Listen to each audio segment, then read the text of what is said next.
This morning we were having breakfast, and our abbot, our wonderful abbot Dennis, is he here? No, he's always watching the building and the stuff going on and trying to keep everything in order because that's his job, but he's also an old student. And it's something I noticed in myself too. This morning he said to us, he made an announcement, he said, "These paper towel dispensers don't work. We're going to have to replace them, get some new equipment in here." Which is, soothing and good for us. The paper towel dispensers don't work. But, we've been living with them for how many years? Many years. And nobody's, it just takes that, I don't know, to me it's a practice thing. I'm sure it's wisdom, but if you live in an environment, eventually you notice something. It's just part of life. But we just finished a 7-day retreat, and I had a similar experience that I have these old clothes from Korea that I've been wearing, and they're just too worn out. And I finally bought some new shirts, and they're in my drawer, and they're all mixed together. And every time I have to figure out which is the good one, And then during the retreat, I said, you know what?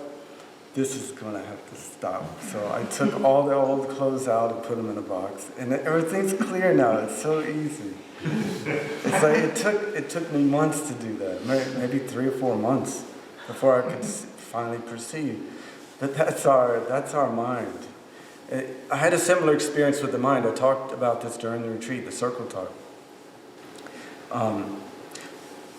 It's something that I was aware of, this kind of thinking that we have, where it's a spiral of thought, a fragment or whatever, it just ends in tragedy.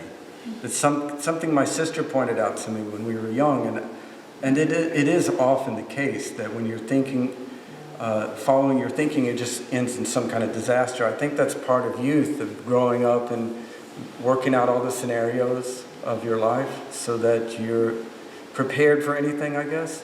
But in my older age, I don't really do that so much anymore, or I notice it and don't entertain it anymore. I think that's part of how we organize our brain. But one morning I was going through that process again, and I realized, it was early in the morning, that it's because I was still in the dream state. And I'd never really noticed it before. But in the morning, you're still not quite back into your normal consciousness, and your dream mechanism is still going on. So you could just give it a good suggestion or help it a little bit and pull out of all of those tragic spirals that we have. And you can help, you can take care of yourself. You have to learn what a human is over the course of your life and how to operate properly. And it takes a lot of time. Sometimes we just live with these inconvenient things and we're not able to perceive. I think part of it is just we didn't develop ourselves with wisdom. We grow as children in this chaotic world, and we have to have boundaries and like and dislike and figure out how to deal with other entities. And whatever we create, our mechanism for survival or how we operate is it limits our perception and our ability to see our true nature. That's why I think when we get older, we come to the temple, because we've created this thing, this entity that we are, our persona, and it causes us suffering. It's not a clearly designed system, and we're not able to perceive very clearly what we are, our function.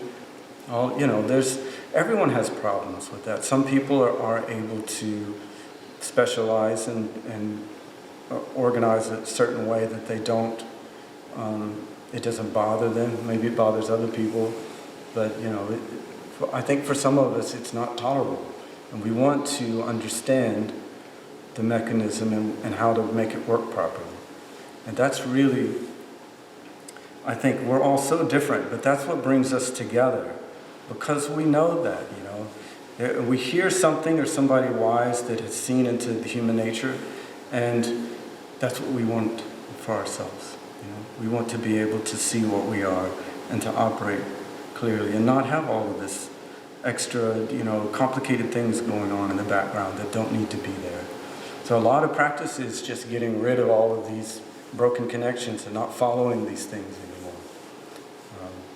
The practice is is something that's just going to take a lot of time. As much time as we put into becoming an adult, really, we need to understand how to become a real human being. As Kwan said, how do you become a human being? That's really the big part.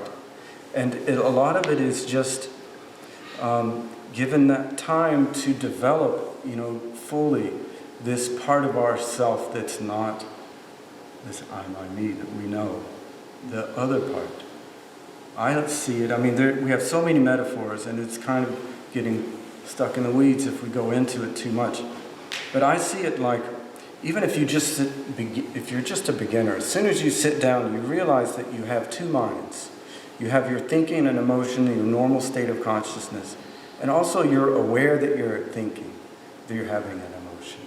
There's a part of your consciousness that is able to just observe, that's not that entity. And that's really to me,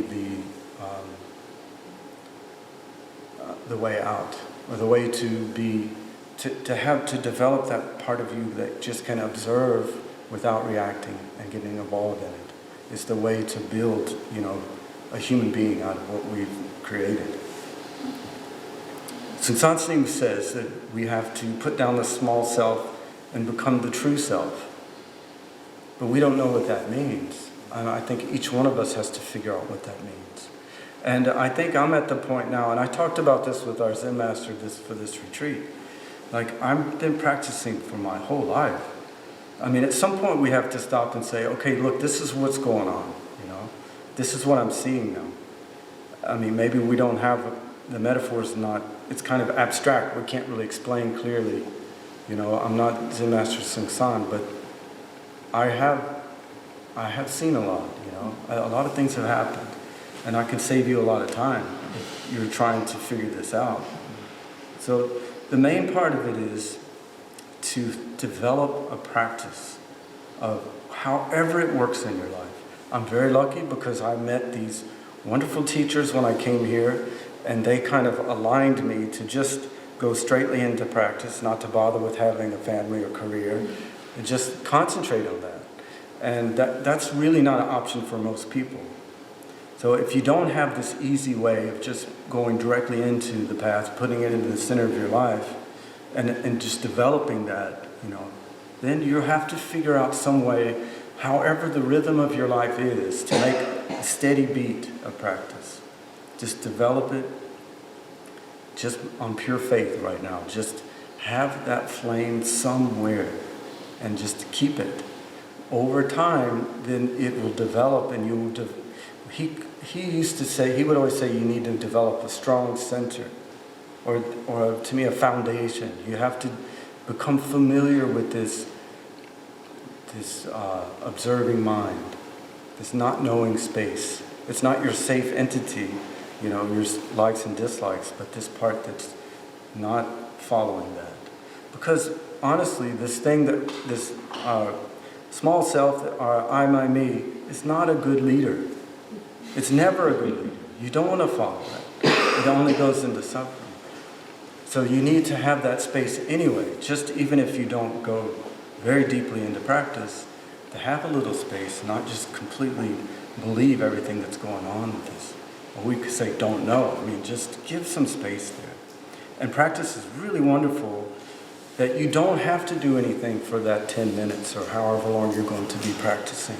You don't have to solve anything or follow anything. You can just respect this situation in yourself and sit with it and observe it and enjoy it and get the nourishment from it. That's the beauty of practice. It doesn't have to go anywhere. It's like going to a spa. That's how I see retreats. Honestly, these days it's like being in a spa. It's so nourishing and beautiful and healing. And you don't have any obligation. Only you have to go see the Zen master. So you have to keep up with that a little bit.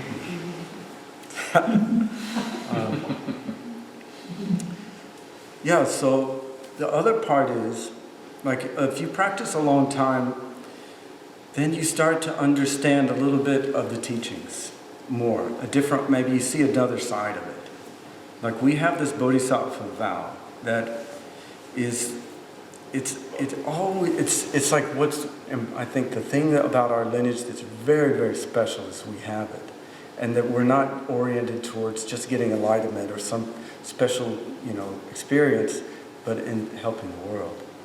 And what I saw, this was maybe when I was in Korea. And Matt, you used to talk about that a lot too. That's what kept you with the lineage, because that was the bone of our teaching. Yeah, I remember we talked about that.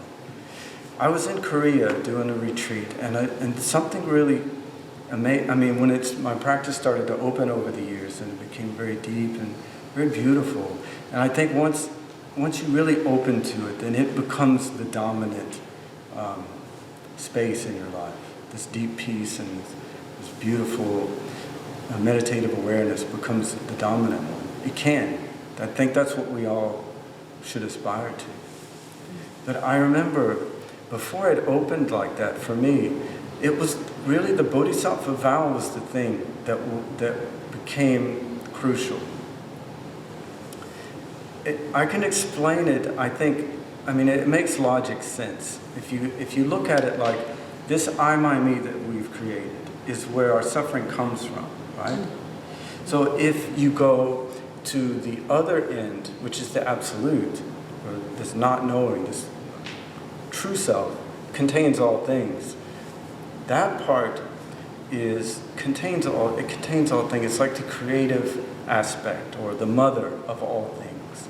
From that point of view, of course you care about all things. You're interconnected. You can't go into that space without opening in that way. Like compassion really develops when you become aware of everyone else's. You have empathy for everyone else. You find that connection. There's not really any way to open up really until you accept that Bodhisattva vow, that you become the mother, and now you care for all things. That's the journey, the transcendental part, from I, my, me to now I understand we are all connected. And that awareness becomes really, really wide and beautiful, and you live through other people. I told that to somebody when I was.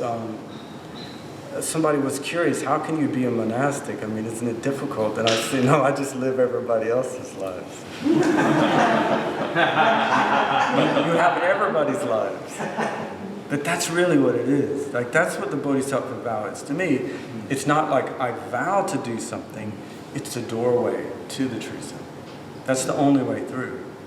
There's not a way to just be, I guess you could get some kind of energy or attainment and just focus on yourself and keep it. But I think that would just be intensely suffering. So the Bodhisattva vow is more than just, I vow to save all beings. That's the way to the true self, to me. That's the real teaching there. And that's something that I didn't understand until maybe more than 30 years of practice before I got to the point where I could see that there's another part to that it's very important. So the teaching is like that. The beautiful teachings we have very slowly reveal themselves. It just takes a lot of time. So my advice is, we've already received so much. It's just like what Taoyi said, just continue practicing. And if you don't get enlightenment right away, then just continue. And eventually you'll give your consent to abandon this self. Then it's right there. Very easy. It's just that you have to let go of this. You have to give your consent. So that's the wonderful Taoist teaching. Anyway, that's all I have for today. Thank you very much.